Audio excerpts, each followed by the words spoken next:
Zinedine Zidane is still a candidate to replace Eric Ten Hag, but he has got tough conditions as revealed by his former colleague Emmanuel Petit. Welcome to the United Hot Sport. My name is Webb, and yeah, it's job talk yet again because, of course, after Thomas Tuchel being confirmed as the new manager of the England national team, it's certainly important to now look ahead and see who are the possible guys who could come in for Eric Ten Hag in the event that things don't go right with him, because guys, that talk is still ongoing. Let's get into it now. Listen, Zinedine Zidane has always been one of the guys lurking around, the top managers lurking around. And of course, I said top because we're talking a guy who won 2 La Liga titles and 3 Champions League titles. So you certainly cannot disrespect that. You don't just get them everywhere and anywhere. You don't pick them off the streets. These are things you work hard for, and Zidane indeed earned the right to be a top manager.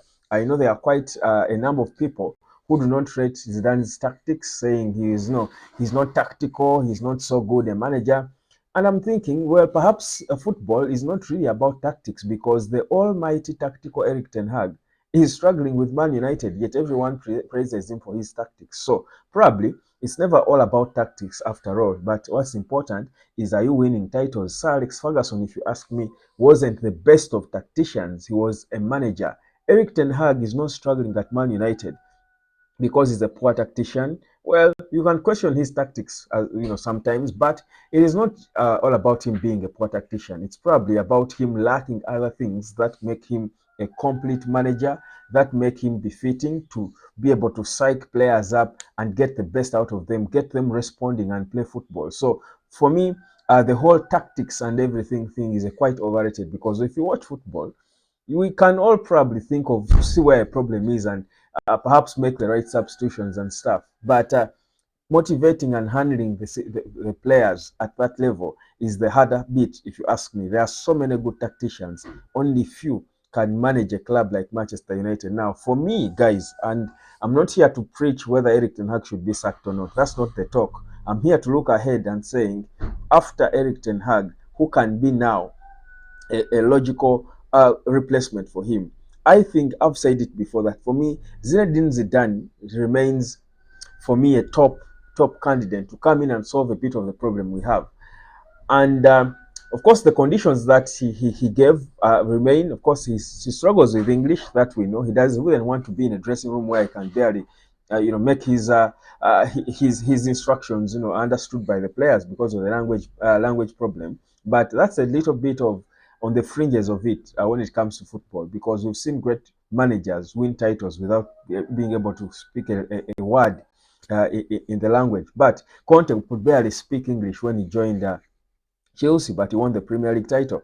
But the biggest issue is him not having assurances of transfers and the level of the players in terms of the squad. Because according to Petit, there seems to be a general disquiet, about the quality of these players, and Zidane is afraid he may, come in and inherit a squad that he cannot solve. He's saying there is a problem to solve, but if this is the squad and I can't improve it, there are no assurances to that I will not be able to improve it. And he certainly wouldn't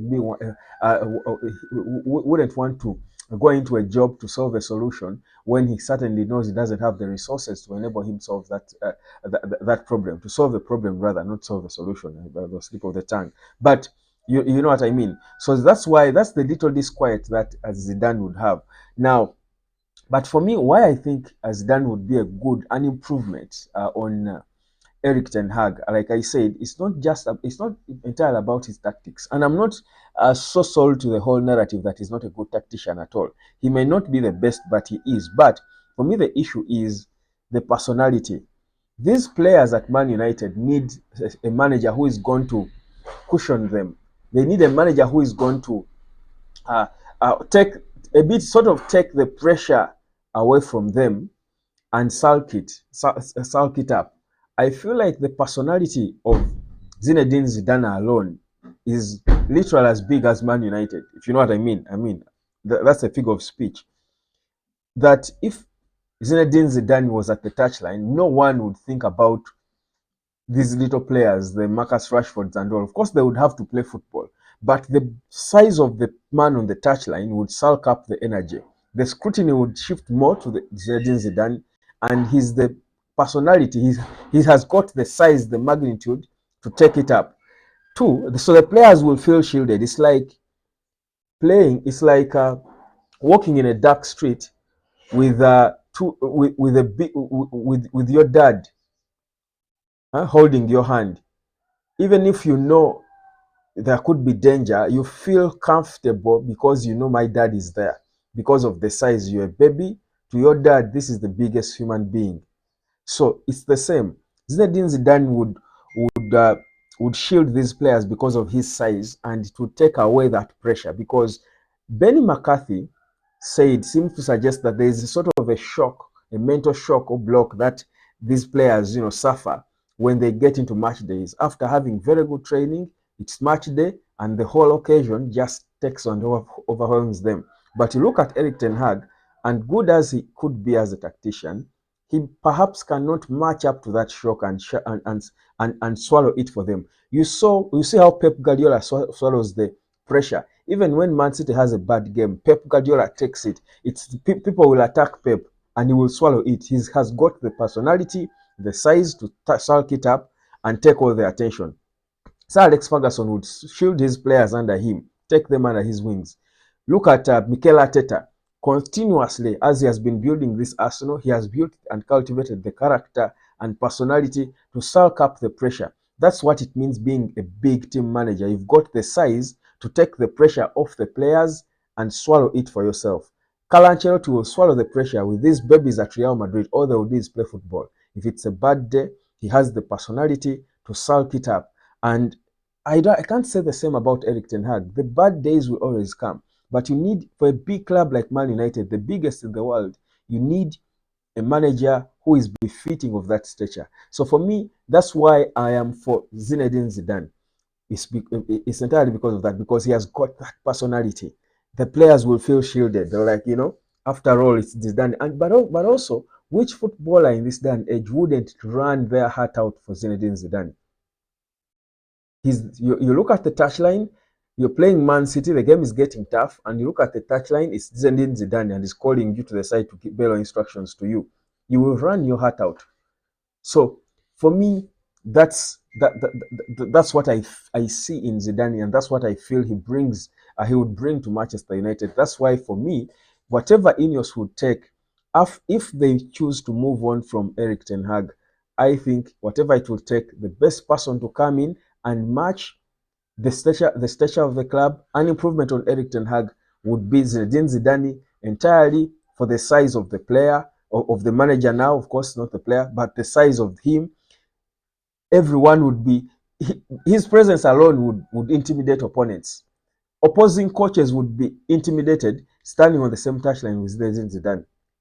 That's how huge a star, by the way, that guy is. That's how huge he is.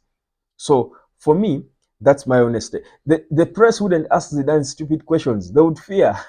I'll tell you, the press, this English press that we praise for being so, erratic and whatever, could not raise their mouth to ask Zidane stupid questions like they do Eric Ten Hag sometimes because of the size. That's for me what is lacking, and that is what is going to get these players psyched up and they will play football. And I'm not even sure it's just about, again, like I keep saying, I don't think the quality of players at Man United is really as bad as the results we get sometimes. I think, yes, some players are not good enough, but the whole squad is not as bad as some of the performances we've seen. It's just about that side. They can do better than that. And Zidane can get that out of them. So that's my honest take. Drop down your comment and let me know what you think about this, because we've got something to look at it honestly. We can't be here and pretend that Eric Ten Hag is still there, he's back at Carrington preparing for the next game, which is good, but we've got to have a continuity plan. In the event that it doesn't work completely, it fails to work, which can happen. Football is, that's football. It's difficult. Sometimes it gets too bad beyond repair. You need to fix it. What should be the plan in place? We need to have a plan in place. We cannot be all over the place. But also, these guys we're talking about, from Gareth Southgate to Potter, Graham Potter, Some of the names that are being churned out are not names that will really be improvements on Eric Ten Hag. There won't be any improvements on Eric Ten Hag. Graham Potter, have one bad game, Potter will be destroyed. One bad game like this, Potter will be destroyed. That would be the grandparent of all mistakes if Ineos did it. So for me, I would go Zinedine Zidane, let him be assisted by Ruud. Trust you me, that could be a match made in heaven. These are two guys who can swallow that pressure and get it off the players, and the players will certainly begin enjoying their football. And we shall see the talent that some of them are having that is being overshadowed by the whole, tough situations the club finds themselves in. So give me your 2 cents about it. My name is Webb. This is the United Hotspot. Drop down a comment, like, share, and subscribe, and share these videos, fam, so that we keep building to 11K, because that's where we're headed. 11K is where we want to go. As of course, we now again get into the 20s. We want to get to 20K and more and more and more. It takes time, but we'll get there. Who knew we would be at over 10K subscribers? We're there all because of you. My name is Webb. Like, share, and subscribe. Let me catch you later, fam. Peace, love, and harmony.